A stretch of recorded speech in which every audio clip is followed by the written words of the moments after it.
சென்னை 5/2/2026. அடக்கம். கதை எண் 1857.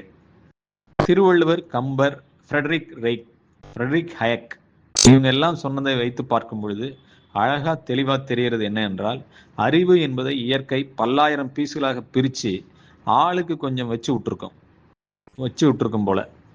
நம்ம தான் அதை புரிஞ்சுக்கிட்டு மற்றவங்க கிட்ட இருக்கிற அறிவு, முட்டாள்தனம் இது ரெண்டுல எது வேணுமோ அதை எடுத்துக்க வேணும். ஆனா ஒண்ணு, நாம எப்படி இருக்கோமோ அதைத்தான் அடுத்தவங்கள்ட்ட பார்க்க முடியும். புறநானூர்ல கூட அதனாலதான் ஆன்றறிந்து அடங்கிய என்று கொள்கை சான்றோரை அடங்குன ஆள் என்று குறிப்பிட்டிருக்காங்க.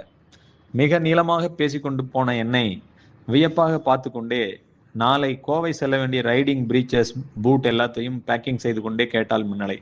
அப்பா, பிசிராந்தையார் பாடல் 191 புறநானூறு, வள்ளுவர், கம்பர் எல்லாரையும் சேர்த்துட்டீங்க, கூட ஹயக் 1899 to 1992 என்று சொல்றீங்களே, அவர் நோபல் பரிசு 1974 வாங்கின மாடர்ன் ஆஸ்திரியன் எக்கனாமிக்ஸ் தத்துவ ஞானி தானே. அவரை எப்படி இவங்களோட கனெக்ட் பண்ண போகிறீர்கள் என்று ஆவலோடு இருக்கிறேன். பரவல் அறிவு என்பது அவர் சொன்ன கான்செப்ட் தங்கம். தாமஸ் சோவல் அதை இன்னும் பலமா விசாரிச்சிருக்கார். மீட்டிங்கை போட்டு தாக்குனவர் சோவல். ஹயக், சோவல் ரெண்டு பேரை பற்றியும் ஏற்கனவே கதைகளில் எழுதியிருக்கோம். தோள் கண்டார் தோளே கண்டார், தொடுகளல் கமலம் மன்ன, தாள் கண்டார் தாளே கண்டார், தடக்கை கண்டாரும் மக்தே, வாள் கொண்ட கண்ணார் யாரே, வடிவினை முடியக் கண்டார், ஊழ் கொண்ட சமயத்து அண்ணான் உருவு கண்டாரை ஒத்தார்.